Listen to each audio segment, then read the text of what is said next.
Assalamualaikum dan selamat sejahtera murid-murid semua. Apa khabar? Teacher harap semua dalam keadaan baik-baik saja. Pertama sekali, biar teacher perkenalkan diri dulu. Nama teacher adalah Teacher Alia Ismail. Teacher akan mengajar kamu semua subjek sejarah. Murid-murid, masa kamu di tahap 1, kamu tak belajar sejarah lagi kan? Bila dah masuk tahap 2 ni, kamu akan mempelajari sejarah.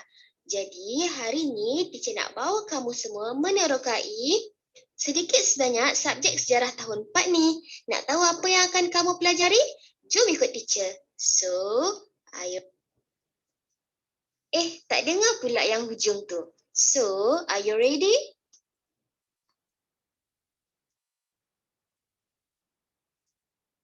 Pertama sekali, teacher nak tanya, siapa yang tahu maksud sejarah? Apa yang terlintas dalam fikiran kamu bila kamu dengar perkataan sejarah? Mesti ada yang terbayang masa zaman kemerdekaan negara kita kan? Betul lah tu. Zaman kemerdekaan adalah salah satu contoh peristiwa bersejarah yang berlaku di negara kita. Secara ringkasnya, sejarah bermaksud perkara yang benar-benar berlaku pada masa lalu. Untuk sejarah tahun 4, kita akan menerokai jauh ke zaman sebelum kemerdekaan. Nak tahu apa zaman-zaman tu? Nantikan ya. Peristiwa yang berlaku sebentar tadi, semalam, minggu lepas atau tahun lepas merupakan sejarah. Tahukah kamu bahawa peristiwa sejarah juga boleh berlaku pada diri kamu? Apa contoh peristiwa bersejarah dalam hidup kamu? Cuba fikirkan. Antara contoh peristiwa bersejarah yang berlaku dalam hidup kamu ialah contohnya pada hari kamu dilahirkan, hari pertama kamu bersekolah, contohnya pada waktu tadika dulu, hari kamu dipilih sebagai murid cemerlang atau pada hari kamu mendapat anugerah cemerlang, dan juga hari kamu dan keluarga kamu berpindah ke tempat baru. Murid-murid, tadi teacher ada cakap kan yang teacher akan bagi tahu apa yang kamu akan pelajari untuk sejarah tahun 4 ni. Untuk pengetahuan kamu, waktu tahun 4 ni kamu belum lagi mempelajari sejarah kemerdekaan negara kita. Tapi kamu akan mempelajari tentang zaman-zaman sebelum tu. Di awal topik iaitu, mari belajar sejarah, kamu akan mempelajari tentang pengertian dan kemahiran sejarah, pengertian diri dan keluarga, sejarah sekolah dan kawasan tempat tinggal kamu. Selepas itu, kamu akan mempelajari tentang zaman air batu. Nak tahu tak apa haiwan yang hidup pada zaman air batu? Dan adakah haiwan-haiwan itu masih hidup zaman sekarang? Murid-murid, apa haiwan yang tiba-tiba muncul di atas kepala teacher tu? Itulah mammoth, salah satu haiwan yang hidup pada zaman air batu. Kemudian, kamu akan mempelajari tentang zaman prasejarah. Kamu teringin tak nak tahu bagaimana rupa masyarakat pada zaman prasejarah dan apa yang mereka buat untuk meneruskan hidup? Seterusnya, kamu akan mempelajari tentang kerajaan-kerajaan Melayu awal. Dalam topik ini, kamu akan mengetahui di mana tempat bermulanya zaman-zaman kerajaan Melayu awal. Bukan hanya di Malaysia saja tau. Dan akhir sekali, kamu akan mempelajari tentang tokoh-tokoh terbilang zaman kerajaan Melayu Melaka. Agak-agak kamu, siapa orang yang menjumpai negeri Melaka? Dan siapa pula laksamana yang famous pada zaman tersebut?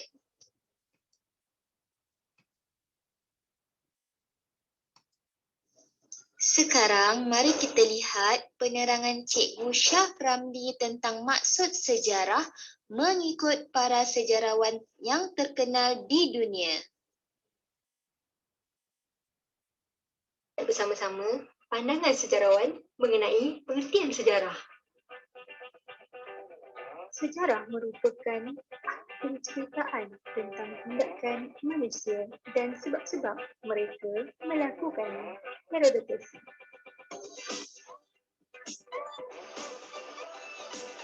Sejarah membicarakan peradaban manusia dan perubahan yang berlaku.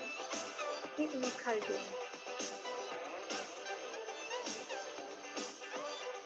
Sejarah ialah satu proses interaksi antara masa kini dengan masa lampau.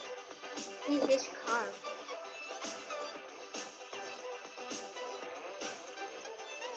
Sejarah merujuk peristiwa yang pernah atau sudah berlaku. Profesor Emeritus Tan Sri Dr. Khoo Tee Kim. Sejarah merupakan catatan atau rekod sesuatu peristiwa yang berlaku pada masa lalu. Dr. Muhammad Yusof bin Ibrahim.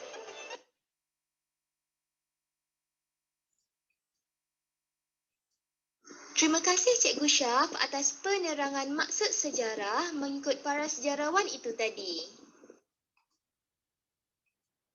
Okey, setelah mengetahui topik-topik yang akan kamu pelajari, jom kita fikirkan kenapa kita kena belajar sejarah. Ada yang dapat jawab? Salah satu sebab adalah untuk mengenal asal-usul. Mempelajari sejarah akan membolehkan kita mengenal asal-usul diri sendiri, keluarga dan negara. Contohnya, kita dapat mengetahui bagaimana wujudnya monumen-monumen bersejarah di negara kita. Contohnya, Candi Lembah Bujang dan Batu Bersurat. Ada yang tahu tak di mana terletaknya monumen-monumen bersejarah yang teacher sebutkan tadi?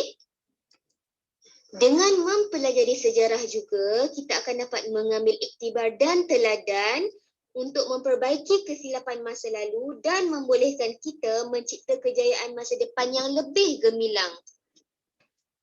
Mempelajari sejarah juga dapat memupuk semangat patriotisme. Apa itu semangat patriotisme? Semangat patriotisme bermaksud semangat cintakan negara. Contohnya, dengan mempelajari sejarah, kita akan dapat membangkitkan perasaan menghargai kedaulatan dan warisan negara kita. Warisan negara ini harus dipelihara untuk dihayati oleh generasi masa depan. Di samping itu, mempelajari sejarah juga dapat memupuk pemikiran kreatif dan inovatif. Apabila kita melihat gaya hidup masyarakat pada zaman dahulu, kita akan berfikir untuk mencipta alat-alat yang lebih canggih dan moden untuk kemudahan kita pada zaman sekarang dan akan datang. Jelaskan murid-murid semua tentang kenapa kita kena belajar sejarah. Jadi, murid-murid semua, teacher harap teacher telah sedikit sebanyak memberi pengenalan tentang subjek sejarah. Apa itu sejarah? Apakah maksud sejarah mengikut para sejarawan dan kenapa kita kena belajar sejarah? Teacher akan berhenti setakat ini dulu. Kita akan teruskan lagi pembelajaran pada sesi akan datang. Jumpa lagi. Bye. Assalamualaikum.